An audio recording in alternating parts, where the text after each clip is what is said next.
Indirect method है हमारे पास, और ये इनडायरेक्ट मेथड से हमारे पास कैश फ्लो स्टेटमेंट बनी हुई है। तो अगर आप देखेंगे तो सबसे पहले हमारे पास ऑपरेटिंग एक्टिविटीज है, और मैं दोबारा से रिपीट करता हूं, मैंने बताया था cash flow direct and indirect method में जो है वो डिफरेंस क्या होता है कि दोनों की ऑपरेटिंग एक्टिविटी में डिफरेंस होता है। फाइनेंसिंग एक्टिविटी और इन्वेस्टिंग एक्टिविटीज दोनों की सेम होती हैं।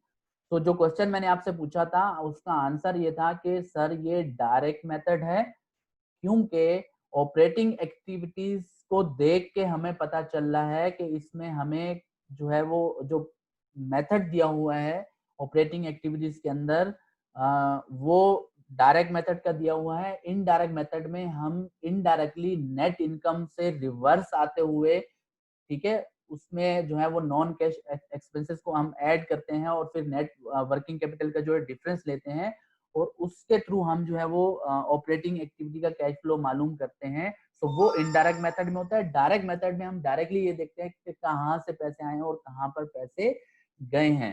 सो ऑपरेटिंग एक्टिविटीज के फॉर्मेट को देख के हमें पता चला है सर कि ये डायरेक्ट मेथड है। सो ये इसका एक कंप्लीट आंसर था। अबीर का आंसर ऑलमोस्ट अल्फाज दूसरे थे बट यही था, सो दैट्स व्हाई उसका आंसर जो है वो सही समझा गया। बाकी लोगों में से कुछ लोगों ने भी 25 to 30% आंसर सही दिया है, बट ऑब्वियस सी बात है अगर आंसर कंप्लीट नहीं होगा तो उसका कोई फायदा नहीं होता है।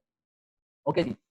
तो ये हमारे पास डायरेक्ट मेथड है, और डायरेक्ट मेथड में हमारे पास cash flow from operating activity में आपको देख रहा होगा कैश रिसीव फ्रॉम कस्टमर्स 8,70,000 आ रहा है। सही है, ये फर्स्ट एलिमेंट है कि कस्टमर से हमने कितने पैसे रिसीव किए हैं। तो भाई 8,70,000 रुपए हमने रिसीव किए हैं। अब ये हमें पता कहां से चला कि हमने कस्टमर से कितने पैसे रिसीव किए हैं, ये देखने के लिए मैं आपको दिखाता हूं इसकी इनकम स्टेटमेंट और बैलेंस शीट। सो ये इसकी इनकम स्टेटमेंट है, ठीक है, और इनकम स्टेटमेंट में आप देख रहे हो कि इसने $900,000 $9 लाख की सेल की है, नेट सेल इस पीरियड में। तो सेल कंसर्न है। और दूसरी चीज आप देखोगे बैलेंस शीट के अंदर अगर आप आ जाओ तो अकाउंट रिसीवेबल आप देखो 2000 में 80,000 हमने लोगों से लेना था 2000 के एंड में, और 2001 के एंड में हमने लोगों से 1,10,000 लेने। तो तीन फिगर आपको मैंने बताए हैं, अकाउंट रिसीवेबल एंडिंग 2000 का, अकाउंट रिसीवेबल एंडिंग 2001 का, और सेल्स मैंने आपको बताई है 9 लाख रुपए की। तो कोई जरा ये कैलकुलेशन दे के, दानियाल म्यूट हो जाओ, कोई ये तीन फिगर्स देख के क्या मुझे कैलकुलेशन समझा सकता है कि 8,70,000 हमें कैसे हमने कंप्यूट किया, कैसे आ रहे हैं 8,70,000? क्या कोई बता सकता है जल्दी से? 9 लाख रुपए की सेल है, अकाउंट रिसीवेबल 2000 में $80,000 था, और 2001 एंड में $1,10,000 हो गया। तो ये तीन फिगर्स बेसिकली इसकी बेस पे ये कैलकुलेशन हुई है 8,70,000 की। तो क्या कोई एक्सप्लेन कर सकता है इस कैलकुलेशन को?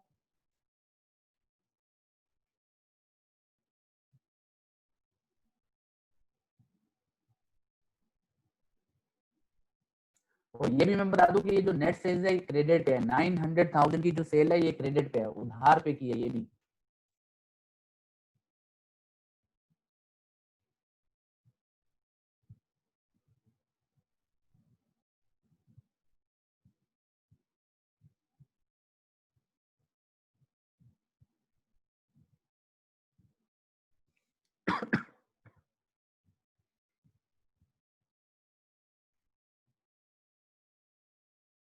माइक ओपन करके जवाब दो बेटा।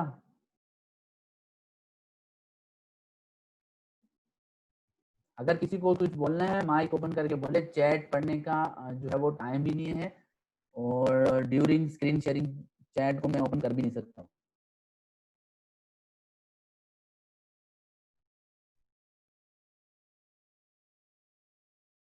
ओके, आई थिंक किसी के पास आंसर नहीं है। तो इसका स्ट्रेट मतलब ये है कि जो पीछे का मैंने पढ़ाया लास्ट लेक्चर में वो भी आपने नहीं पढ़ा है, और जो मैंने ये बोला था कि नेक्स्ट लेक्चर में मैं आगे पढ़ाऊंगा इसी चैप्टर को, चैप्टर जीसीआर पे मौजूद था, आप चाहते तो आगे पढ़ सकते थे, लेकिन आपने वो वाली जहमत भी नहीं उठाई है। आगे बढ़ने की जहमत भी आपने नहीं उठाई है। तो इस वजह से आपको ये चीज नहीं आ रही है।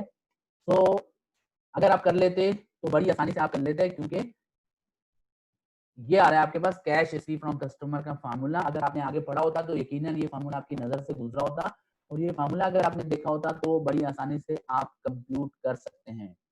तो उसने कहा कि अगर कैश रिसीव फ्रॉम कस्टमर आपको निकालना है तो आपने सिंपली क्या करना है कि नेट सेल में अगर अकाउंट रिसीवेबल में डिक्रीज आया है तो आपको इसमें ऐड कर देना है, और अगर अकाउंट रिसीवेबल में इंक्रीज आया है तो वो लेस कर देना है। ठीक है, सो या तो इंक्रीज होगा या डिक्रीज होगा अकाउंट रिसीवेबल में से, दो में से एक बात होगी। सो अगर डिक्रीज होगा तो नेट सेल में ऐड करोगे, कैश रिसीव फ्रॉम कस्टमर आ जाएगा, और अगर आपका जो है वो इंक्रीज आया होगा अकाउंट रिसीवेबल में तो फिर आपको लेस करना है, तो कैश रिसीव फ्रॉम कस्टमर आएगा। अब इसकी कैलकुलेशन वो आपको बता भी रहा है। पहली बात तो वो बोल रहा है कि भाई नेट सेल हमारे पास 900,000 की है और ये उसने इनकम स्टेटमेंट में लिया है।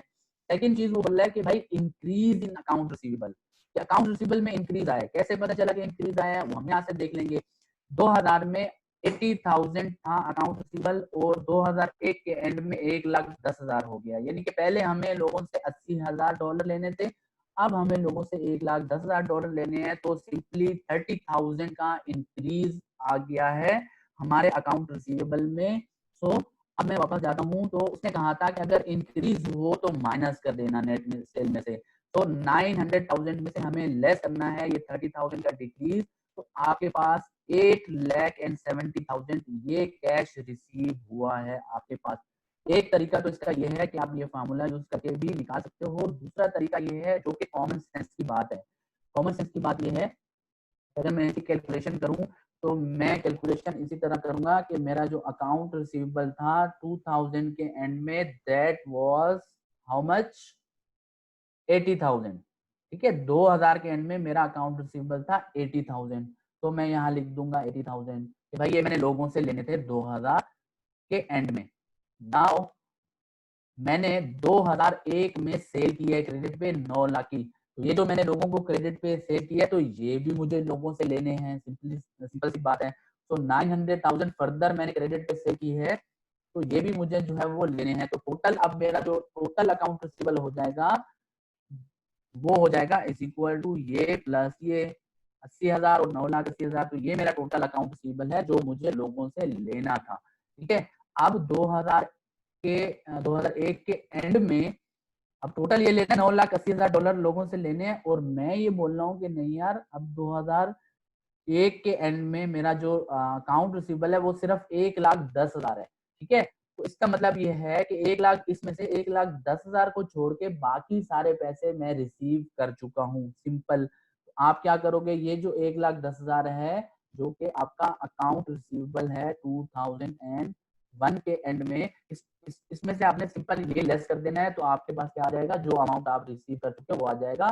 तो ये है कैश रिसीव की कैलकुलेशन।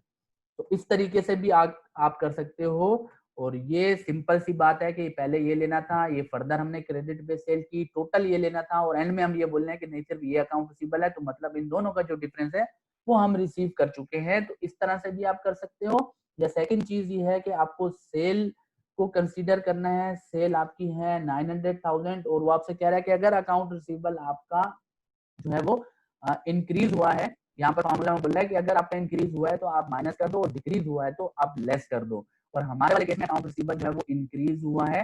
कितने से इंक्रीज हुआ है, 30,000 से। तो इंक्रीज को हमें लेस करना है। So increase in account receivable, 30,000 का इंक्रीज हुआ है हमारा, तो 30,000 हम लिखेंगे और इज इक्वल टू ये माइनस 30,000, सो सॉरी 30,000।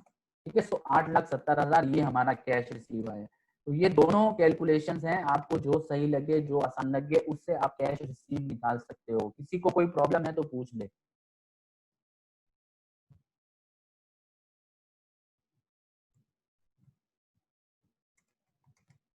तो जब ये आ जाएगा तो कैश रिसीव फ्रॉम कस्टमर हम यहाँ पर लिखेंगे सिंपली, और कैश रिसीव फ्रॉम कस्टमर जो है वो हमारा जो है वो है 8,70,000। तो ये हमने यहाँ पर 8,70,000 जो है वो मेंशन कर दिया, 8,70,000 हमारे पास कस्टमर से आए हैं। तो ये फर्स्ट एलिमेंट जो है वो मैं जी हेलो सर ये क्रेडिट सेल की वैल्यू कैसे आई ये बता दें प्लीज। बहुत अच्छा सवाल किया आपने, थैंक यू वेरी मच। ये रही क्रेडिट सेल की वैल्यू, इनकम स्टेटमेंट से मैंने ली है $900,000। सही है, तो मुझे इस कंपनी की इनकम स्टेटमेंट क्वेश्चन में दी जाएगी और इस कंपनी की कंपैरेटिव बैलेंस शीट दी जाएगी। कंपैरेटिव बैलेंस शीट से मुराद है कि 2 कंसेक्टिव ईयर्स की मुझे बैलेंस शीट दी जाएगी, जिसके थ्रू मैं देख सकूंगा कि मेरे एसेट्स में इंक्रीज आया है या डिक्रीज आया है, मेरी लाइबिलिटीज में इंक्रीज आया है या फिर डिक्रीज आया है, और इसी तरह मेरी जो इक्विटी है उसमें इंक्रीज आया है या फिर डिक्रीज आया है। तो मुझे ये देखना है। तो जब हम ऑपरेटिंग एक्टिविटी की बात कर रहे होते हैं तो ऑपरेटिंग एक्टिविटी में हम करंट एसेट को कंसीडर करते हैं, करंट लाइबिलिटी को कंसीडर करते हैं। ये 2 चीजें हैं जो कि कंसर्न होती हैं ऑपरेटिंग एक्टिविटी से। जब फाइनेंसिंग एक्टिविटी की मैं बात इन्वेस्टिंग एक्टिविटी की मैं बात करता हूँ, तो तब मैं जो मेरे फिक्स एसेट हैं उनको देख रहा होता हूँ, ठीक है। और जब मैं फाइनेंसिंग एक्टिविटी की बात करता हूँ तो लॉन्ग टर्म लाइबिलिटी और शेयर होल्डर इक्विटी, ये फाइनेंसिंग एक्टिविटी का पार्ट होती हैं। तो अगर मैं पूरी बैलेंस शीट को देखूं तो operating activity current asset, current liabilities, investing activity fix asset, और financing activity long term liability और शेयर होल्डर इक्विटी। तो ये चीजें कंसर्न होती हैं। तो जब भी मैं ऑपरेटिंग एक्टिविटी के ऊपर काम करूंगा तो मैं सिर्फ करंट एसेट और करंट लाइबिलिटीज को देखूंगा, बाकी किसी चीज को नहीं देखूंगा। जब भी मैं इन्वेस्टिंग एक्टिविटी के ऊपर काम करूंगा तो मैं अपने फिक्स एसेट्स को देखूंगा। जब भी मैं फाइनेंसिंग एक्टिविटी के ऊपर काम कर रहा हूँ तो मैं लॉन्ग टर्म लाइबिलिटी और शेयर होल्डर इक्विटी को देखूंगा। तो ये वाली चीजें आपको मालूम होनी चाहिए। सही है, नाउ वापस आते हैं, व्हाट नेक्स्ट। सेकंड चीज है इंटरेस्ट एंड डिविडेंड रिसीव। इसकी कैलकुलेशन हमें करनी है कि हमें इंटरेस्ट और डिविडेंड कितना रिसीव हुआ है। तो ये इसने फिगर निकाला है 10,000 का। अब इस 10,000 की भी हमें कैलकुलेशन देखनी पड़ेगी कि कैसे हुई है इंटरेस्ट रिसीव की कैलकुलेशन। तो वो भी हमें यहाँ पर इसने नीचे मेंशन किया है फॉर्मूला। कैश रिसीव हो गया, ये है इंटरेस्ट एंड डिविडेंड रिसीव, ठीक है। तो interest receive is equal to interest revenue plus करेंगे decrease in interest receivable minus करेंगे इंक्रीज इन इंटरेस्ट रिसीवेबल। सही है, और सेम फार्मूला जो है वो डिविडेंड रिसीव के लिए होगा, सिर्फ इंटरेस्ट की जगह डिविडेंड आ जाएगा। Dividend receive is equal to dividend revenue plus करेंगे इंक्रीज इन डिविडेंड रिसीवेबल और माइनस करेंगे इंक्रीज इन इंटरेस्ट रिसीवेबल। ये बिल्कुल वही फार्मूला है जो कि अभी हमने थोड़ी देर पहले अकाउंट रिसीवेबल का किया है, ठीक है। सिर्फ फर्क ये है कि वहां सेल था, यहाँ पर इंटरेस्ट रेवेन्यू आ गया है, वहां सेल था, यहाँ पर डिविडेंड रेवेन्यू आ जाएगा। बाकी ये डिक्रीज और इंक्रीज वाला कॉन्सेप्ट भी रिसीवेबल का वही है जो उसमें था। यानी कि अगर देखा जाए तो वो एक ही फार्मूला है, लेकिन सिर्फ हम जो है वो डिविडेंड जब हम कर रहे हैं तो डिविडेंड का नाम यूज कर रहे हैं, जब हम अकाउंट रिसीवेबल कर रहे हैं सेल्स का नाम यूज कर रहे हैं, और जब हम इंटरेस्ट रिसीवेबल की बात करेंगे तो इंटरेस्ट रेवेन्यू की यहाँ पर आ जाएगा। बस ये चेंजेस है, बाकी सारी चीजें वही है।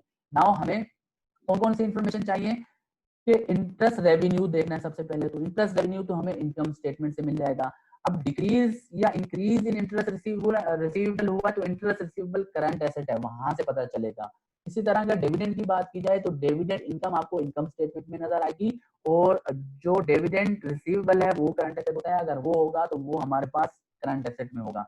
यानी कि हमें 2 चीजें देखनी है, इनकम स्टेटमेंट को देखना है और करंट एसेट को देखना है। तो सबसे पहले हम इनकम स्टेटमेंट को देख लेते हैं कि इंटरेस्ट और डिविडेंड में से कौन सी चीज हमारे पास गिवन है। तो आप देखें दोनों चीजें गिवन है आपके पास डिविडेंड रेवेन्यू भी गिवन है और आपके पास इंटरेस्ट रेवेन्यू भी गिवन है।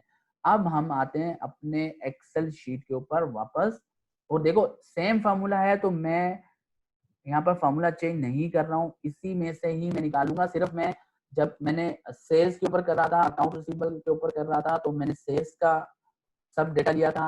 जब मैं इंटरेस्ट के ऊपर करूंगा तो मैं इंटरेस्ट का सब डेटा लूंगा, जब मैं डिविडेंड के ऊपर करूंगा तो मैं डिविडेंड का सारा डेटा लूंगा।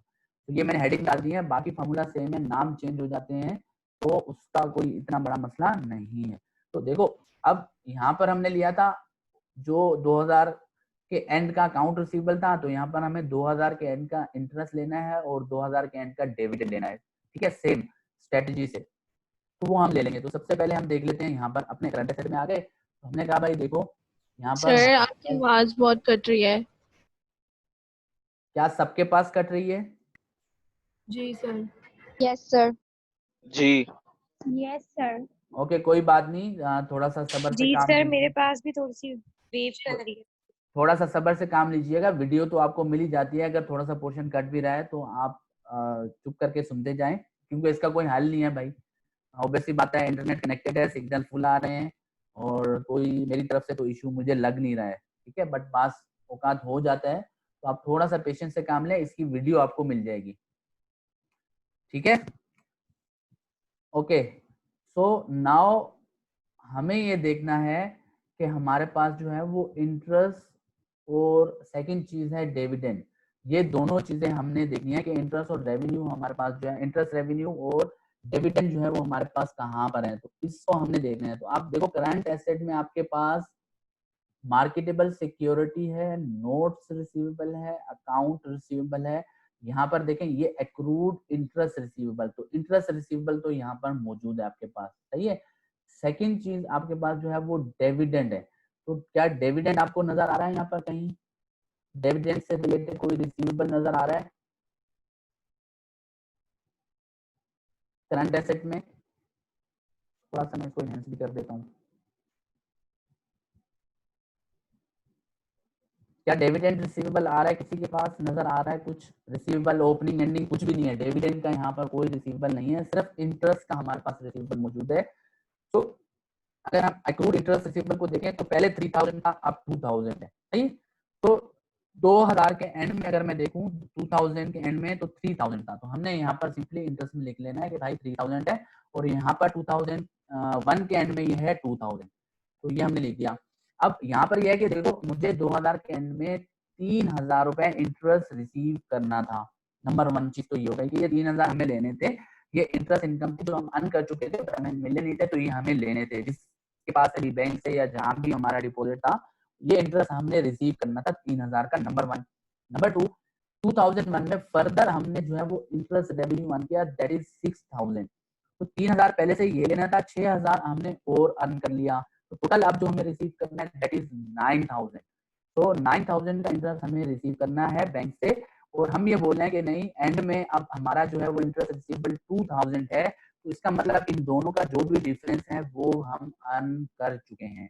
सिंपल, 3000 पहले इंटरेस्ट लेना था, 6000 का फर्दर अर्न किया है, टोटल अब हमने 9000 लेना था, और 9000 में से कुछ हमने रिसीव कर लिया, कुछ रिसीव नहीं हुआ। तो जो रिसीव नहीं हुआ वो हमें पता है, दैट इज 2000 जो एंडिंग आ रहा है। तो इन दोनों का जो डिफरेंस है 7000, वो हम अर्न कर चुके हैं। तो एक तरीका तो ये है। दूसरा तरीका ये है कि आपका जो रेवेन्यू है वो आप यहाँ पर कंसीडर कर लो, रेवेन्यू था 6000, इंटरेस्ट रेवेन्यू था 6000, और उसके बाद इसने आपको बोला है कि अगर इंक्रीज हुआ है आपका रिसीवेबल तो माइनस कर दो, डिक्रीज हुआ है तो प्लस कर दो। अब हमें यहाँ पर देखना पड़ेगा कि हमारा क्या हुआ है। हम देख रहे हैं कि एक्रूड इंटरेस्ट रिसीवेबल जो है वो डिक्रीज हुआ है, ठीक है। कितने से डिक्रीज हुआ है? 1000 से। 1000 से, ठीक है। तो 1000 से ये हमारा डिक्रीज हुआ है, डिक्रीज को हमने ऐड करना है, सही है।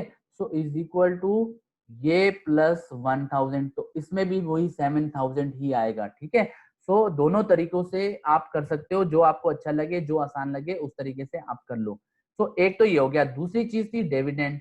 अब डिविडेंड का हमारे पास कोई ना ओपनिंग रिसीवेबल है और ना ही एंडिंग रिसीवेबल है, कुछ भी नहीं है। सो ओपनिंग भी हमारे पास 0 है और यहाँ पर हमारे पास एंडिंग भी 0 है। पहली बात तो ये हो गई, ठीक है। अच्छा, दूसरी बात ये है कि हम ये देखते हैं कि ठीक है, अगर ओपनिंग और एंडिंग दोनों 0 हैं, तो हमने यहाँ देखा कि रेवेन्यू कितना है, तो डिविडेंड रेवेन्यू हमारे पास 3000 है। तो डिविडेंड रेवेन्यू हमने यहाँ पर लिख लेना है रेवेन्यू में 3000, ठीक है। तो हमारे पास सिंपली जो क्या है, 0 में हम क्या करेंगे, पहले 3000 के ऐड करेंगे तो ये आ जाएगा, और देन हमें क्या करना है कि इंक्रीज और डिक्रीज जो भी है, डिफरेंस जो हमें निकालना होता है, तो वो डिफरेंस 3000 का ही आएगा, क्योंकि ना तो ओपनिंग है ना तो एंडिंग है। सिंपल है, 3000 हमने अर्न किए हैं और कोई चीज रिसीवेबल में नहीं है, तो इसका सिंपल सा मतलब यह है कि वो आप रिसीव भी कर चुके हो, ठीक है। और सेम अगर इस तरीके से करो तो हमारा रेवेन्यू डिविडेंड का 3000 है, कोई जो है वो इंक्रीज और डिक्रीज नहीं है, सही है। अगर कुछ नहीं है तो फिर सिंपली जो आपका रेवेन्यू है वो पूरे का पूरा आप रिसीव कर चुके हो, तो वो आ जाएगा, ठीक है। अब अगर अब इन दोनों को मर्ज करूं, क्योंकि इसने देखें यहाँ पर जो है कैश फ्लो में क्या किया है, इसने लिखा है इंटरेस्ट एंड डिविडेंड्स रिसीव्ड, दोनों को मर्ज करके बोल रहा है और 10,000 बोल रहा है। ठीक है, तो अगर मैं इन दोनों की अमाउंट को अगर मर्ज कर लूं, ऐड कर लूं कि 7,000 मैंने ये रिसीव किया है और 3,000 मैंने ये रिसीव किया, तो कितना आ गया 10,000। तो ये इस तरह से 10,000 का अमाउंट आया है यहाँ पर। क्लियर है सबको ये वाली बात? Yes sir. ठीक है, तो हमें जो कैश रिसीव हो सकता है, याद रखो हमेशा जो हम इनकम के जितने भी हेड्स हैं वहां से रिसीव हो सकता है। वो सेल से भी हो सकता है, वो रेंट इनकम भी हो सकती है, कमीशन इनकम भी हो सकती है, डिविडेंड इनकम भी हो सकता है। जो भी इनकम के हमारे सोर्सेज हैं उन तमाम अदर इनकम भी कैश रिसीव हो सकता है। ठीक है, तो हमने सब अपने रेवेन्यू को देखना होगा कि हमारे रेवेन्यू के हेड कौन कौन से हैं, और रेवेन्यू के हेड हमें कहाँ से नजर आएंगे। वो सिंपली हम अपने इनकम स्टेटमेंट में जाएंगे तो देखो सेल्स एक रेवेन्यू का हेड है, दूसरा डिविडेंड रेवेन्यू का एक हेड है, और तीसरा इंटरेस्ट हमारा जो है वो रेवेन्यू का एक हेड है। अब ये जो gain on sale of plant asset है ये नॉन कैश गेन या फिर लॉस होता है। जब हम एसेट की सेल करते हैं तो वो हम यहाँ पर कंसीडर नहीं करते, उसका हमारे कैश से ऑपरेटिंग एक्टिविटी में कोई लेना देना नहीं है। ये वाली चीज जो है वो हम एडजस्ट करेंगे अपनी इन्वेस्टिंग एक्टिविटी में, क्योंकि प्लांट एसेट्स फिक्स एसेट होते हैं और फिक्स एसेट का कोई भी चीज हम अपनी ऑपरेटिंग एक्टिविटी में नहीं लेते हैं, ये मैं पहले ही समझा चुका हूँ। तो तीन ही हमारे मेजर रिसोर्सेज हैं जहां से हमें पैसे आते हैं और वो तीनों हम कंसीडर कर चुके हैं। तो 8,70,000 कैश रिसीव हुआ है जो अकाउंट रिसीवेबल का है, और डिविडेंड और इंटरेस्ट दोनों को मिला के हमने जो है वो कितने रिसीव किए हैं 10,000 रिसीव किए हैं। और वो कैलकुलेशन, ये छोटी छोटी कैलकुलेशन है, इसके थ्रू आता है, और इसमें से एक भी कैलकुलेशन गलत करोगे तो आपका पूरा कैश फ्लो गलत हो जाएगा, ये चीज याद रखना। इसी वजह से कहा था मुनीम, बेटा म्यूट कर दो मुनीम, ताकि तुम्हारी महाभारत सिर्फ तुम्हारे तक रहे, हम तक ना पहुंचे बेटा। ठीक है, सो ये छोटी छोटी कैलकुलेशन हैं, ये आपको आनी चाहिए। तो सेकंड हमारे पास आ गया इंटरेस्ट एंड डिविडेंड रिसीव, और ये दोनों मिला के हो गया 10,000। तो ये वो हमारे सोर्सेज थे जहां से हमें पैसे आ सकते थे। सो दैट्स ऑल, तीन रिसोर्सेज थे, तीनों को हमने कंसीडर कर लिया। तो आप अगर आप अपने कैश फ्लो में वापस जाएं तो ये भी बोल रहा है कि भाई बस यहाँ से पैसा आया, तो ये cash provided by operating activities, यानी कि मेरी ऑपरेटिंग एक्टिविटी ने जो मुझे टोटल कैश प्रोवाइड किया है दैट इज ये प्लस ये, टोटल 8,80,000 मेरे पास आए हैं cash provided by operating activity. तो मेरे जो ऑपरेशन थे उन ऑपरेशन से मुझे जो पैसे मिले हैं, जो रिसीव हुए हैं, वो 8,80,000 मुझे मिला है। अब ये तो पैसे आने के बाद,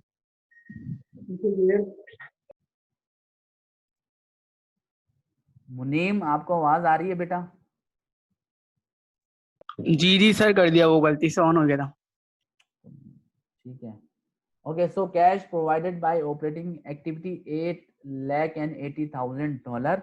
नाउ सेकंड चीज आएगी पेमेंट्स की। अब ये तो रिसीव का हो गया, अब पेमेंट्स को हमने देखना है कि हमने पे किस किस को किया है, सेकंड चीज ये देखनी होती है। ठीक है, तो अब अगर आप देखें तो ये कह रहा है कि भाई देखो मैंने कैश दिया है, cash paid to suppliers and employees. ठीक है, ये टोटल दे रहा है। अच्छा, ये दो चीजें आ गई कि सप्लायर को भी दिया है और एम्प्लॉइज को भी दिया है। अब अगेन हमें क्या करना पड़ेगा, सप्लायर को कितनी पेमेंट की है वो निकालनी पड़ेगी, एम्प्लॉइज को कितनी पेमेंट की है वो निकालनी पड़ेगी, और फिर उन दोनों को ऐड करेंगे तो ये वाला फिगर आ जाएगा। सही है, तो ये वाला फिगर कैसे कंप्यूट किया ये हमें निकालना सीखना है। इंटरेस्ट पेड किया, ये भी कैलकुलेशन करनी पड़ेगी, इनकम टैक्स पे किया, ये भी कैलकुलेशन करनी पड़ेगी। तो टोटल कितना दिया इन तीनों को ऐड करेंगे तो ये आ जाएगा कैश डिस्बर्स्ड फॉर ऑपरेटिंग एक्टिविटीज। तो ये पैसे आए, ये पैसे हमने डिस्बर्स किए, तो नेट हमारे पास जो है वो पॉजिटिव बचा है। $50,000 जो है वो हमारे पास पॉजिटिव है, net cash flow from operating activity. ये सिंपल सी ये जो है वो एक कैलकुलेशन होती है, बट इसके अंदर की जो कैलकुलेशन होती है वो थोड़ी सी डिफिकल्ट होती है। तो अब हमने पहला हमारा जो टारगेट है कि ये दोनों चीजें तो हमने सीख ली कि ये हमने किस तरह से कंप्यूट करनी है, और वो हमें आ गया। अब हमें पेमेंट्स का देखना है कि यार पेमेंट्स के लिए हम किस तरह से करेंगे, ठीक है। तो वो हम देखते हैं। सबसे पहले हम बात करते हैं, पहले हम आसान वाला करते हैं ताकि डिफिकल्ट वाला करने में हमें मसला ना हो। तो हम देख लेते हैं इंटरेस्ट पेड को देख लेते हैं सबसे पहले, ताकि एक फार्मूला हम बिल्ड कर लें और फिर उसके बाद हम करते रहें, सही है। तो इसी तरह का जो है वो दो तरीके मैं आपको बता देता हूँ पेमेंट के हवाले से भी, ताकि आपको जो भी सही लगे आप उस हिसाब से कर लेना।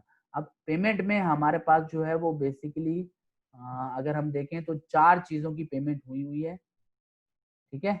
और वो 4 चीजों में से पहली चीज जो है वो आपको उसने बोला है एम्प्लॉइज,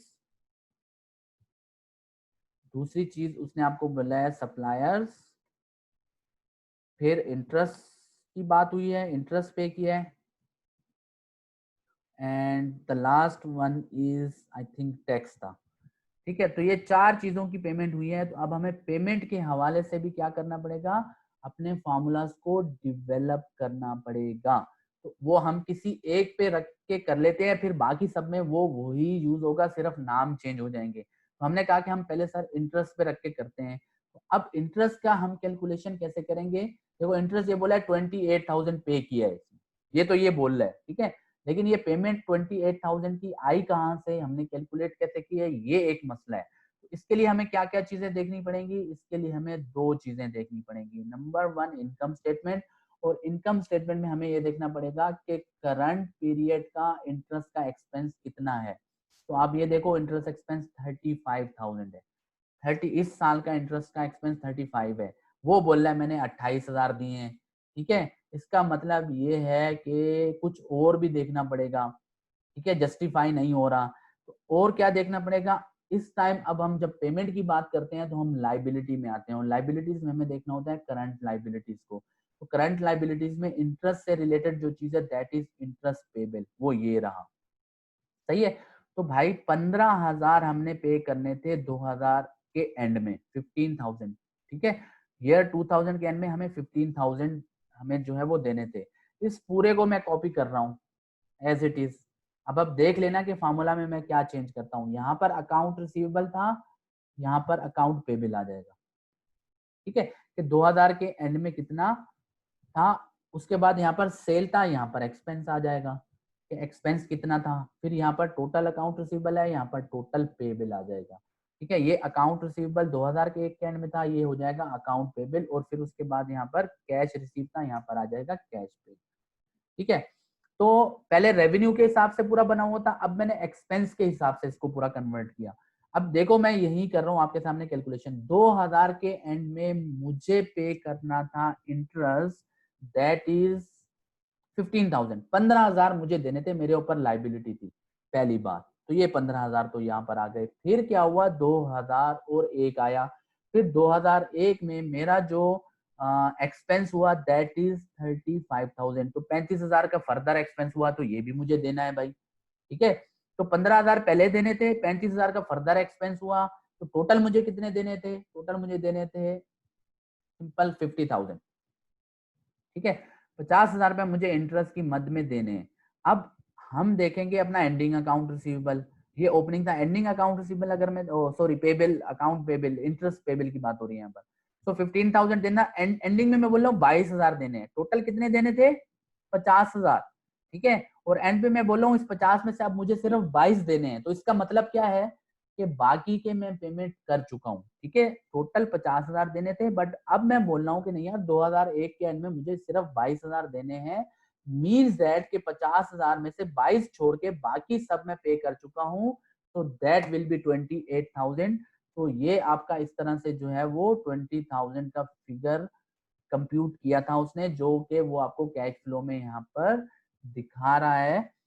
कहाँ दिखा रहा है, यहाँ दिखा रहा है कि मैंने 28,000 की पेमेंट कर दी है, सही है। ये हमने एक कंप्यूट कर लिया। अच्छा टैक्स भी आसान है, 38,000 का बोला टैक्स पे किया, तो पहले टैक्स भी कैलकुलेट कर रहे हैं, फिर इन दोनों की तरफ जाते हैं हम, ठीक है भाई। अगेन हम आ जाएंगे पहले अपनी लाइबिलिटीज के ऊपर। हम देख रहे हैं टैक्स से रिलेटेड लाइबिलिटी। तो ये रहा income tax payable, that was 10,000, ठीक है, जो कि 2000 में मुझे देना था। तो अगेन मैं क्या लिखूंगा कि भाई मुझे टैक्स देना था 10,000, डन, ठीक है भाई। 10,000 मुझे देना था। अब मैं देखूंगा एक्सपेंस कितना हुआ, तो एक्सपेंस इनकम टैक्स का हुआ 36,000 का, तो 36,000, तो टोटल कितना हो गया भाई, टोटल मुझे 46,000 जो है वो देने हैं। 10,000 ये देना है, 36,000 मुझे ये देना है, तो टोटल मुझे 46,000 की पेमेंट करनी है।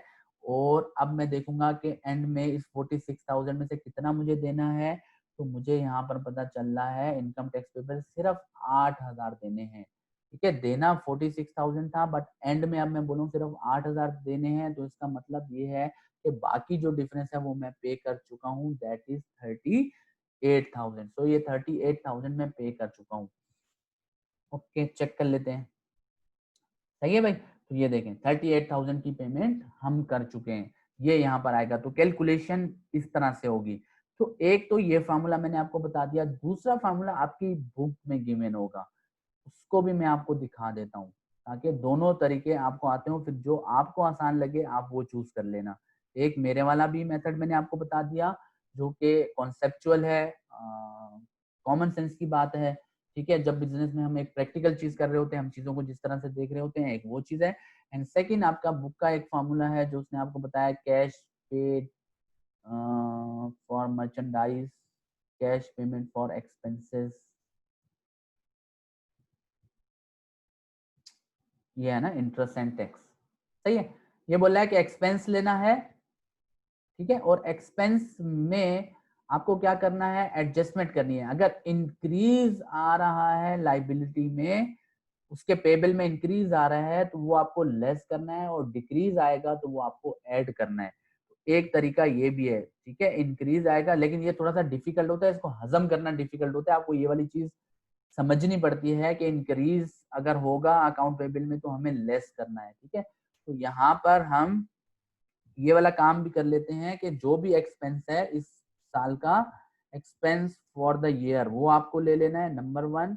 और नंबर 2, अगर पूरा फॉर्मूला में लिख देता हूँ ताकि इंक्रीज हुआ है इसमें लाइबिलिटी में, तो उसको आपने क्या करना है, ये बोल रहा है कि इंक्रीज हुआ है तो माइनस करना है, सो लेस करना है आपको इंक्रीज इन लाइबिलिटी। और अगर डिक्रीज होगा इंक्रीज के बजाय, तो फिर हमें क्या करना होगा, हमें ऐड करना पड़ेगा। सो इज इक्वल टू लिखने की जरूरत नहीं है यहाँ पर, ओके, ऐड करना है डिक्रीज लाइबिलिटी। जब आप ये करोगे तो आपके पास जो है वो सिंपल कैश पेमेंट आ जाएगा। ये फार्मूला उसने बनाया है, यानी कि आपका यहाँ पर फॉर्मूला लगेगा कि आपने एक्सपेंस में अगर आपका इंक्रीज होगा लाइबिलिटी में, तो आपने उसमें से माइनस कर देना है, ठीक है, तो आ जाएगा। और अगर डिक्रीज होगा तो डिक्रीज को आपने ऐड कर देना, तो ये आपका फॉर्मूला बन जाएगा इस तरह से। और ये सब पे ये लगेगा, जितने भी एक्सपेंस की पेमेंट है उस पे ये लग जाएगा। अब आप देखते हैं कि इंटरेस्ट की अगर हम बात करें, तो इंटरेस्ट का जो हमारा एक्सपेंस था दैट वाज 35,000। ठीक है, इस ईयर का जो एक्सपेंस था इंटरेस्ट का दैट वाज 35,000। तो मैं इसी के सामने लिख देता हूँ कि भाई 35,000 रुपए का मेरा इंटरेस्ट का एक्सपेंस है इस पीरियड का। अब हम देखेंगे कि लाइबिलिटी इंक्रीज हुई है या फिर डिक्रीज हुई है, तो वो कहाँ से देखेंगे भाई, 2000 के एंड में लाइबिलिटी थी मेरे ऊपर 15,000, और 2001 के एंड में मेरे ऊपर लाइबिलिटी है 22,000। तो लाइबिलिटी इंक्रीज हुई है या फिर डिक्रीज हुई है, ये आप बता दो। इंक्रीज हुई है सर। कितने कितने से? 5,000 हाँ 14,000 अल्लाह अकबर। 7 7,000 7,000 7,000 का इंक्रीज आया है। और अगर लाइबिलिटी में इंक्रीज आएगा तो हमें क्या करना है, उसको यहाँ पर माइनस करना है, यही है ना।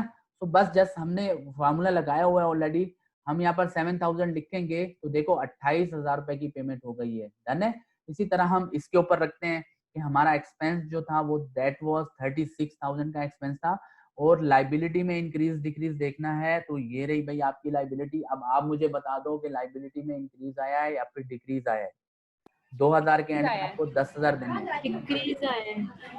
तो क्या है यहाँ 2000 का? 2000 का डिक्रीज आया और डिक्रीज को हमें ऐड करना होता है, तो यहाँ मैं 2000 ऐड वाले में लिख दूंगा। तो देखो 38,000 की पेमेंट हुई है। मैच है दोनों। तो दोनों मेथड है भाई, जो आपको अच्छा लगे, जिस पे आपका दिल आ जाए, बस वो वाला कर लेना आप। और जो आपको समझ में नहीं आए वो आप छोड़ देना, मुझे कोई प्रॉब्लम नहीं है, मैंने दोनों आपको समझा दिए। नाउ सप्लायर की और एम्प्लॉइज की पेमेंट हमारी रह गई है, तो अब हमें वो देखना है। तो उसके लिए मैं इन दोनों को एक साथ ही करूंगा। तो सबसे पहले तो मुझे एक्सपेंस देखना है कि सैलरीज एक्सपेंस कितना है, और सप्लायर में मुझे परचेज देखनी पड़ेगी। सिंपल, ठीक है। तो ये दोनों इंफॉर्मेशन मुझे मिलेंगी इनकम स्टेटमेंट से। तो मैं इनकम स्टेटमेंट में जाता हूँ। Where is my income statement, ये रही जी। तो जरा मुझे कोई बताएगा कि परचेज कितने की हुई है।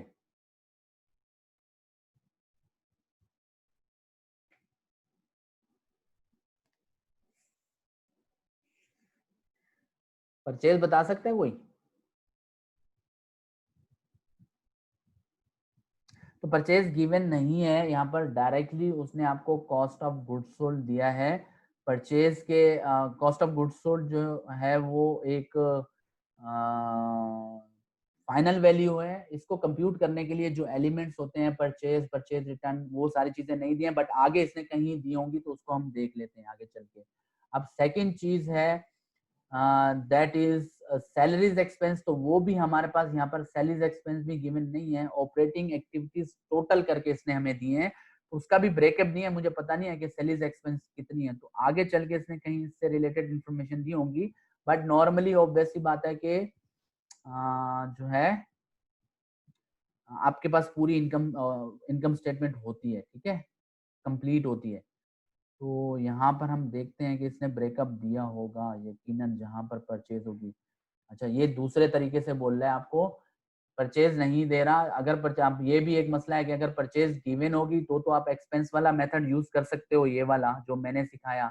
लेकिन अगर परचेज ही गिवन नहीं होगी, इन दैट केस आप क्या करोगे, वो उसके लिए फिर आपको ये वाला फार्मूला यूज करना पड़ेगा, क्योंकि इस वाले फार्मूले से फिर नहीं निकलेगी, क्योंकि आपके पास परचेज का एलिमेंट गिवन नहीं है। जहां पर परचेज गिवन होगी वहां पर ये फार्मूला काम करेगा, अदरवाइज नहीं करेगा। आपको दूसरा कॉस्ट ऑफ गुड्स सोल्ड वाला करना पड़ेगा। सो नाउ हम बात कर रहे हैं किसकी, पहले सप्लायर की बात कर रहे हैं। तो सप्लायर में ये बोल रहा है कि जो एक्सपेंस फॉर द ईयर है that would be cost of goods sold.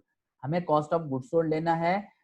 Inventory में इंक्रीज हुआ है तो हमें ऐड करना है, डिक्रीज हुआ है तो हमें लेस करना है, ठीक है। क्योंकि हमारे पास परचेजेस यहाँ पर नहीं है, यहाँ पर इस वजह से ये लंबा फॉर्मूला बनेगा।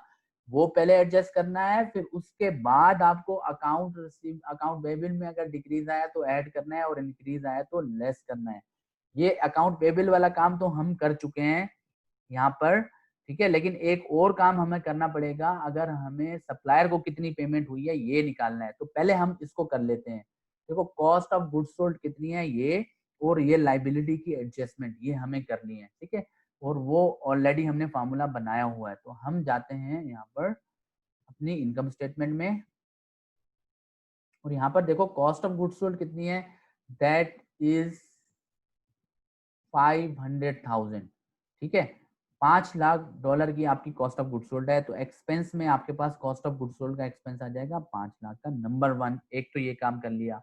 उसमें हमने ये लाइबिलिटी की एडजस्टमेंट करनी है। तो अब हम लाइबिलिटी पे जाते हैं, और लाइबिलिटी में हमारे पास अकाउंट्स पेबल होगा। यहाँ पर ये रहा अकाउंट्स पेबल, 61,000 था और 76,000 हो गया है। तो इंक्रीज हुआ या डिक्रीज हुआ? increase, कितने हुआ है कितने से इंक्रीज हुआ? 15,000। 15,000 से इंक्रीज हुआ। तो इंक्रीज को हमने क्या करना है, माइनस कर देना है। तो ये 15,000 से ये इंक्रीज हुआ। तो 4,85,000 यहाँ पर कैश पेमेंट आ रहा है, बट अभी ये अनएडजस्टेड है। अभी इसमें इन्वेंट्री की एडजस्टमेंट भी हमें करनी पड़ेगी, ठीक है। तो अब इन्वेंट्री की एडजस्टमेंट उसने आगे आपको बताई है, और उसमें हमें क्या करना है वो भी मैं दिखा देता हूं आपको। ये रही, बोला है कि अगर इन्वेंट्री में इंक्रीज आया है तो ऐड करो, इसमें डिक्रीज आया है तो माइनस करो। तो फर्दर इसको हम क्या करेंगे, कि हम माइनस कर देंगे किस चीज को, डिक्रीज इन इन्वेंट्री। चलो पहले ऐड वाला कर लेते हैं। ऐड करेंगे हम इंक्रीज इन इन्वेंट्री, अगर इंक्रीज होगा तो उसको ऐड करना है।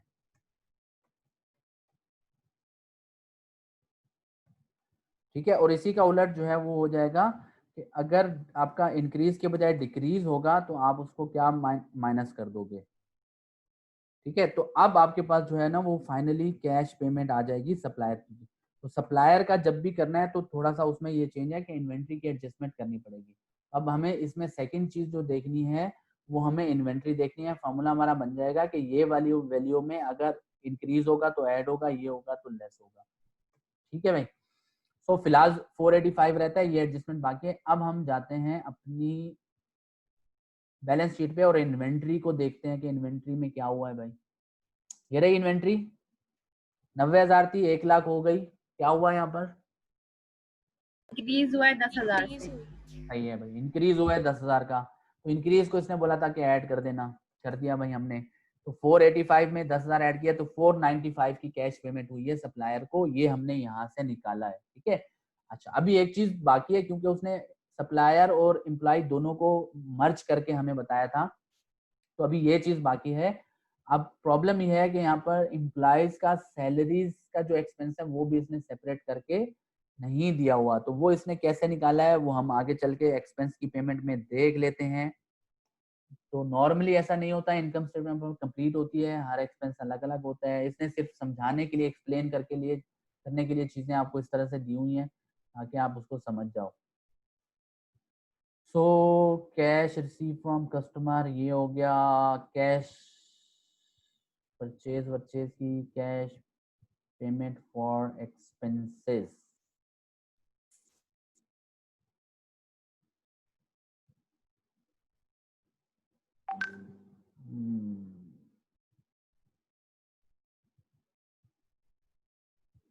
ब्रेकअप नहीं दिया इसने।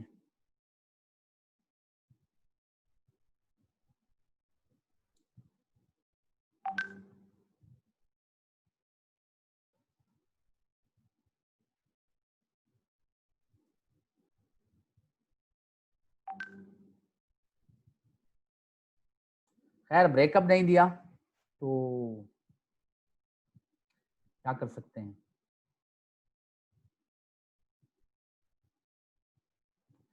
अगर ब्रेकअप नहीं दिया तो हम क्या कर सकते हैं। एक तरीका और हो सकता है, and that is operating activity को अगर हम टोटल कंसीडर कर लेते हैं तो उसमें हम देख सकते हैं कि क्या हुआ। चलो ये वाला काम करते हैं। इनकम स्टेटमेंट ये रही हमारी, टोटल ऑपरेटिंग एक्टिविटीज कितनी आ रही हैं, इंक्लूडिंग डेप्रिसिएशन भी इसमें शामिल है। अब डेप्रिसिएशन की भी हमें वो करनी पड़ेगी 40,000 का। चलो तो देखो ऑपरेटिंग एक्टिविटीज है 3 लाख की। अब 3 लाख में ये अगर 3 लाख के एक्सपेंस है ना तो इसमें 40,000 का एक नॉन कैश एक्सपेंस है।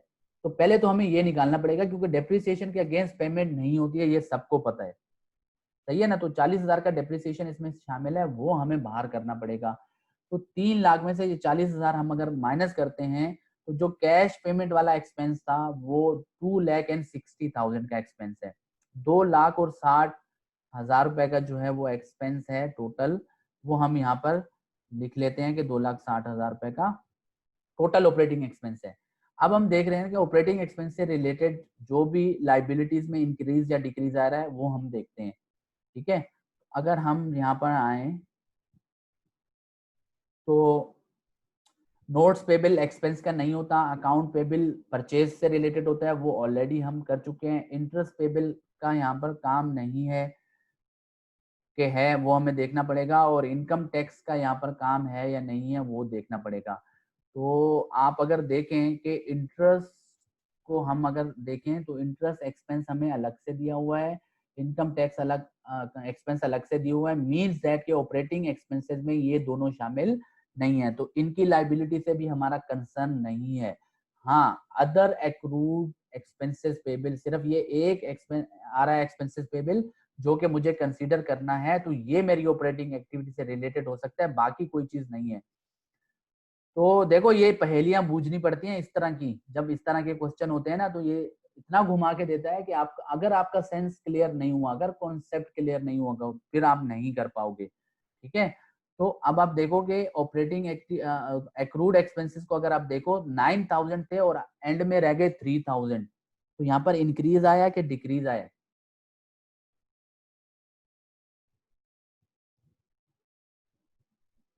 हेलो, डिक्रीज आया 6000 से। 6000 से डिक्रीज आया है। तो हमने क्या करना है, अगर डिक्रीज आता है तो यहाँ हमने बोला था कि ऐड होगा, तो वो 6000 हमने यहाँ पर लिखे हैं।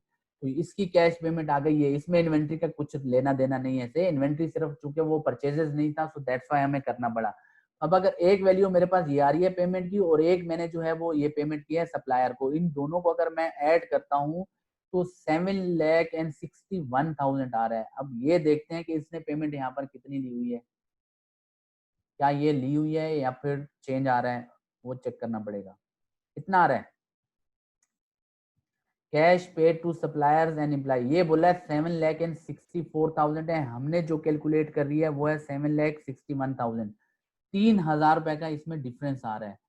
तो 3,000 रुपए का डिफरेंस क्यों आ रहा है वो अब आपको ढूंढना पड़ेगा, क्योंकि इंफॉर्मेशन पूरी नहीं है इसमें, तो इस वजह से ये चीजें थोड़ी सी डिफिकल्ट हो जाती हैं। बट जो क्वेश्चन आपको दिया जाएगा उसमें ऐसा कुछ नहीं होगा।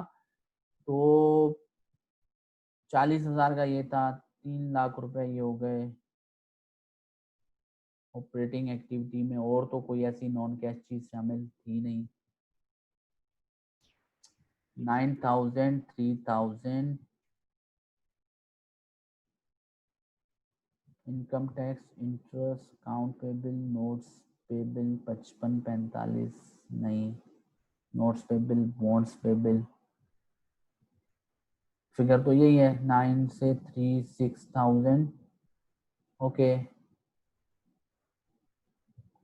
ओके, एक चीज रह गई। अगेन मैं कहूंगा सेंस नहीं होगा तो नहीं कर पाओगे। यहां पर एक चीज है, प्रीपेड एक्सपेंसेस नजर आ रही है आपको एसेट में, करंट एसेट में? ठीक है, अब हुआ क्या वो मैं आपको समझाता हूं। 1,000 के प्रीपेड एक्सपेंसेस थे, अब वो प्रीपेड एक्सपेंसेस 4,000 के हो गए हैं, तो 3,000 की यहाँ पर इंक्रीज आया है एसेट, आपके एसेट में। अब आप ये देखो, नंबर 1 समझने के लिए पहले समझ लो, फिर आपको कॉन्सेप्ट जो है वो खुद ही क्लियर हो जाएगा। नंबर 1 ये चीज देखो कि हमने एक्सपेंसेस की मद में 9,000 देने हैं। कितने देने हैं भाई? 9,000 टू बी पेड है ये, नंबर 1। ठीक है, अब जब हमने 9,000 देने हैं तो हमारे, और एक तो ये तो हो गई लाइबिलिटी, पेबल है ना, सही है। बल्कि इसको हम इस तरह से कर लेते हैं, इसको हम लिख लेते हैं कि पेबल और इसको हम लिख लेते हैं एक्सपेंसेस। नंबर 1 9,000 हमें पे करने हैं। नंबर 2 यहीं पर देखो कि 1,000 एक्सपेंसेस की मद में प्रीपेड, प्रीपेड मतलब मैंने एडवांस में पे किया हुआ है, प्रीपेड मतलब मैंने एडवांस में पे किया हुआ है।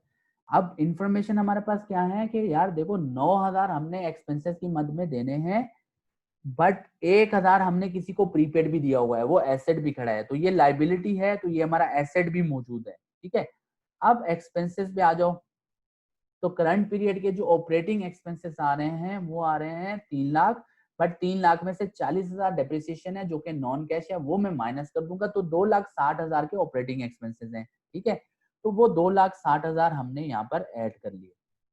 तो कुल मिला के अब बात ये हो गई कि ये दिस ईयर का एक्सपेंस हो गया। ठीक है, इस साल का एक्सपेंस 2,60,000। कुल मिला के टोटल पेमेंट जो हमें करनी है, टोटल एक्सपेंसेस या टोटल पेबल लिख दूं यहाँ पर, वो हमारा आ रहा है इज इक्वल टू ये प्लस ये, तो 2,69,000 टोटल हमने पेमेंट करनी है। और तब आप ये देखो कि 1,000 हमने किसी को एडवांस में पेमेंट की हुई है ऑलरेडी, नंबर 1 सही है। यहाँ तक ये पता चला कि 1,000 रुपए एडवांस में हमने ऑलरेडी पेमेंट की हुई है। बट अभी ये एडजस्टमेंट नहीं हुआ इसका। अब आगे देखो कि आपके पास जो लाइबिलिटी आ रही है, जो आप फाइनली आप बोल रहे हो कि अब मेरी लाइबिलिटी जो कि टोटल ये बन रही है, टोटल पेमेंट जिसकी मुझे ये करनी है, अब वो लाइबिलिटी आ रही है अदर एक्रूड में सिर्फ 3000 की। मुझे सिर्फ 3000 देने हैं, बाकी सब मैं पे कर चुका हूँ। तो भाई इसमें से 3000 आप माइनस कर दो, जो कि अभी स्टिल लाइबिलिटी है, तो 2,66,000 ये मैं कैश पे कर चुका हूँ। नंबर 1, 2,66,000 का कैश मैं पे कर चुका हूँ, ये स्टिल अभी मेरे ऊपर लाइबिलिटी है। बट साथ ही साथ आप ये देखो कि जो 1000 रुपए हमने किसी को एडवांस दिए होते, वो 1000 बढ़ के 4000 हो गए। इसका मतलब ये हुआ कि मैंने फर्दर किसी को 3000 रुपए की पेमेंट की है, तभी तो ये 4000 हुए हैं, ठीक है ना। तो वो 3000 रुपए जो हमने फर्दर, ये 4000 जो हो गए, ये इस वजह से हुई क्योंकि फर्दर हमने एडवांस में किसी को पेमेंट किया है, तो ये भी तो कैश का फ्लो हुआ है।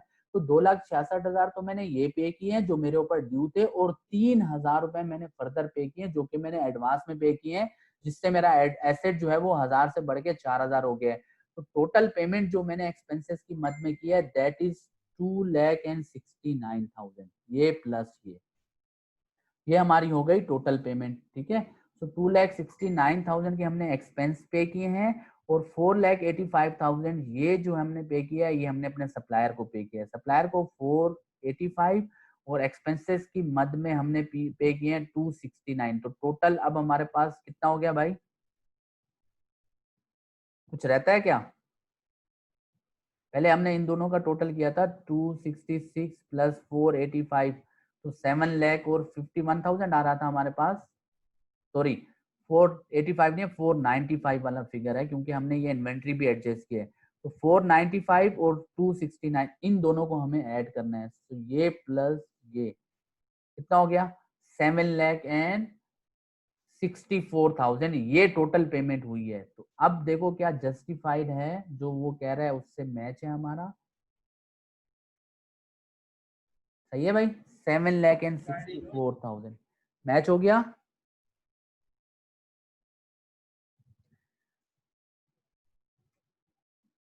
समझ में आया या कोई प्रॉब्लम है यहाँ पर? हेलो,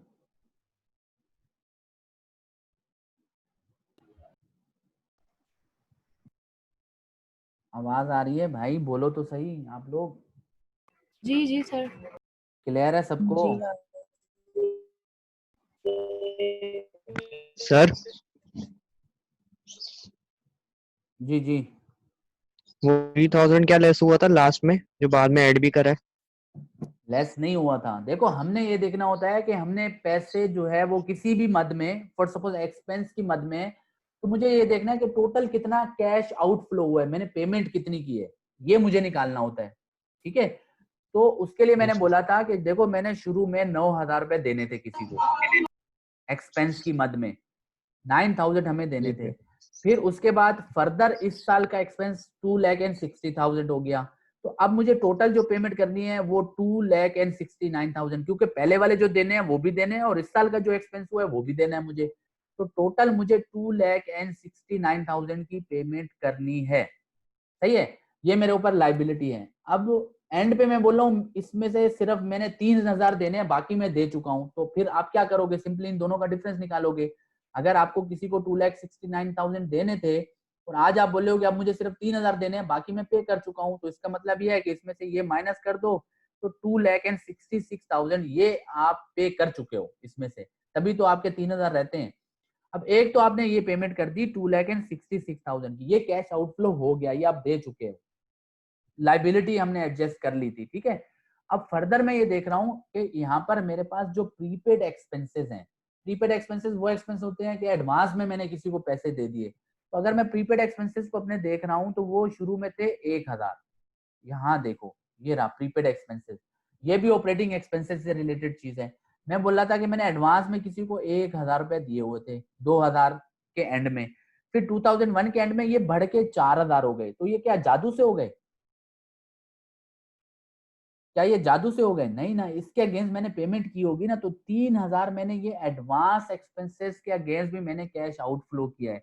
भाई जाहिर सी बात है ना, अगर मैं किसी शॉप के वाले के पास जाता हूँ और उसको मैं बोलता हूँ कि यार 1000 रुपए मैंने तुम्हें एडवांस में दिया हुआ है 2000 के एंड में, सही है, और फिर मैं उसको कुछ भी नहीं देता और 2008 के एंड में जाता हूँ और उसको मैं बोलता हूँ कि यार अब मैंने तुझे 4000 एडवांस दिए हैं, तो क्या वो मानेगा? भाई एक शॉपकीपर से हमें टीवी लेनी थी, हमने उसको 2000 सन 2000 में हमने उसको $1000 दे दिए, ठीक है, कि जब हम तुमसे ले लेंगे, ये तुम पैसे एडवांस में रख लो, जब वो मॉडल आएगा तो हम ले लेंगे, सही है। अच्छा, उसके बाद 2001 भी पूरा गुजर गया, फर्दर कोई पेमेंट हमने उसको नहीं की, अभी तक वो टीवी आई भी नहीं है, तो हमारा उस दुकानदार के पास अभी भी वही 1000 ही एडवांस होगा ना, वो कोई बच्चे तो देगा नहीं कि वो बढ़ जाएगा, सही है। वो बढ़ेगा कब? जब हम उसको अगर कोई और पेमेंट करते हैं तभी बढ़ेगा, सही है। तो अगर आप उसको बोल रहे हो कि 2001 के एंड में अब आपके पास मेरा एडवांस 4000 है, तो मींस दैट आपने 2001 में 3000 फर्दर पेमेंट किया आप उसको, ठीक है। तो अगर वो पेमेंट किया है तो 2,66,000 तो आपने ऑलरेडी जो एक्सपेंस हो चुका है उसके अगेंस्ट पेमेंट किया है, और 3000 आपने एडवांस में किसी को दिए हुए हैं, तो टोटल जो कैश आउटफ्लो हुआ है दैट इज 2,69,000, इन दोनों को ऐड करके, कि ये भी पैसे दिए हैं और ये भी दिए हैं, तो इन दोनों को ऐड करके 2,69,000 ये टोटल पेमेंट एक्सपेंसेस के अगेंस्ट हुई है, और 4,95,000 ये परचेज के अकाउंट पेबल के अगेंस्ट हुई है, सप्लायर को पेमेंट हुई है, दोनों मिला के 7,64,000 की पेमेंट हुई है, ठीक है। तो इस तरह से आपको ये चीजें निकालनी होती हैं। एंड नाउ इसी को प्रेजेंट करना है आपको कैश फ्लो के अंदर, कि हमने पहले जो सारे रिसीव किए हैं अमाउंट वो सारे ले लिए, सो 8,80,000 ये हम रिसीव कर चुके हैं। देन हमने पेमेंट्स लिख दी कि भाई कैश हमने जो सप्लायर और एम्प्लॉय को पे किया है वो 7,64,000 है, ठीक है। ये कैलकुलेशंस आपको करनी पड़ेगी, आपके पास ये नहीं होगा, सही है। क्वेश्चन होगा, इनकम स्टेटमेंट और बैलेंस शीट होगी, कुछ एडजस्टमेंट होगी, और आपको ये सारी जो है वो कैलकुलेशंस रिकॉर्ड करनी पड़ेंगी। सो 7,64,000 की पेमेंट सप्लायर्स एंड एम्प्लॉयज को हुई है। इंटरेस्ट पेड हमने निकाला था 28,000 का, ये रहा, सही है, ये हमने ले लिया। सो फिगर मैं यहाँ पर ग्रीन कर देता हूँ जो जो हमने कंसिडर किए हैं। सो ये 28,000, ये 7,64,000, ठीक है। थर्ड फिगर जो हमारा था that was income tax payable, sorry income tax paid 38,000 का, वो हमने यहाँ पर कंप्यूट किया है, ये आ गया यहाँ पर, सही है। तो ये सारी हमने पेमेंट्स की हैं, तो टोटल इनका करेंगे तो $8,30,000 की पेमेंट की है। 8,80,000 का अमाउंट हमें रिसीव हुआ था हमारे इनकम के मुख्तलिफ हेड से, और हमारे मुख्तलिफ एक्सपेंसेस पे हमने 8,30,000 का खर्चा किया है। इन दोनों का डिफरेंस 50,000, ये हमारा आ गया net cash flow from operating activity. Cash flow में हमने सिर्फ ये देखना होता है पैसे कहाँ से आए और पैसे कहाँ पे खर्च हुए और एंड में क्या बचा, ठीक है। तो ऑपरेटिंग एक्टिविटी से ये पैसा आया, ये पैसा गया, एंड में $50,000 बच गए, बस ये आपको प्रेजेंट करना होता है, वो हमने यहाँ पर प्रेजेंट कर दिया है। ऑपरेटिंग एक्टिविटी डायरेक्ट मेथड में सबको क्लियर हो गई?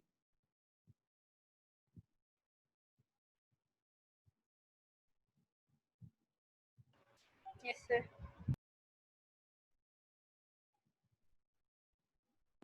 Yes. किसी को मसला है पूछ लो बेटा, यहीं पे पूछ लो।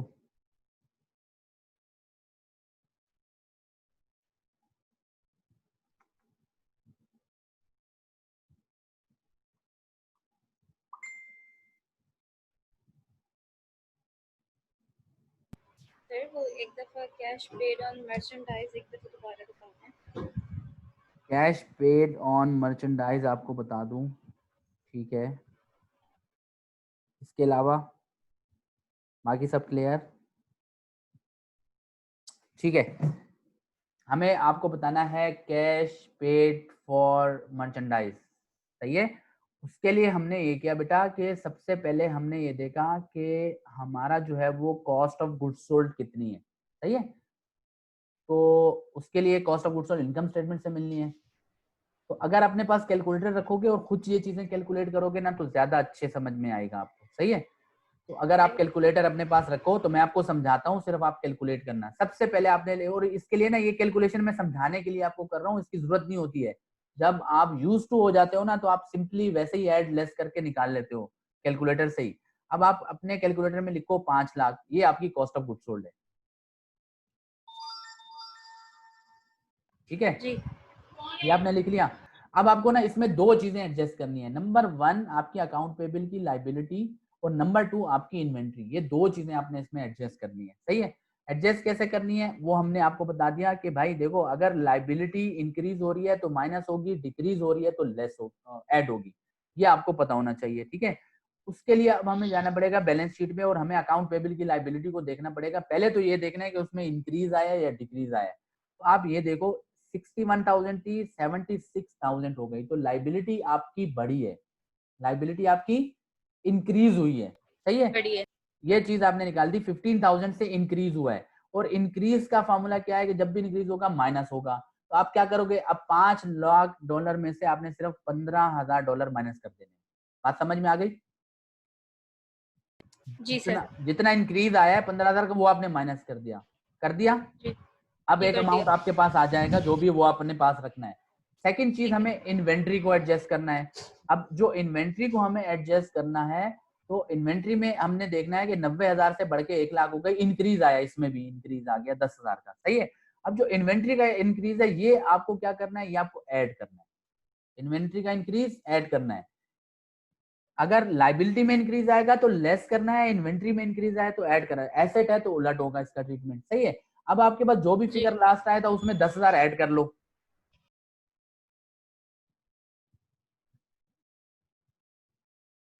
कर लिया। कर लिया, वेरी गुड। तो अब आप मुझे बताओ कितना आया? 495। आ गया 495। ये कैश पेमेंट हुई है। बस ये सिंपल सा तरीका बस है। ठीक है। ठीक है। अब बाकी तो प्रैक्टिस के ऊपर है, जैसे जैसे प्रैक्टिस करते जाओगे तो सेंस क्लियर हो जाता है। ठीक है। तो आगे चलें या आज के लिए इतना काफी है? आप लोग सर बताओ। काफी है। आप लोग बताओ। काफी है सर। सर काफी इतना है। काफी है। ओके। एक बात आप लोगों को मैं बता दूं, ये कैश फ्लो बहुत सारे लोगों को पास करवा देगा, बहुत सारे लोगों को फेल करवा देगा। ठीक है। तो वो लोग जो इसको रेगुलर पढ़ेंगे, मैं बीच बीच में से क्वेश्चन थ्रो करूंगा। जिसने क्वेश्चन का परफेक्ट आंसर दे दिया उसका रिजल्ट सिक्योर होता चला जाएगा। Is that clear? बात समझ में आ गई सबको?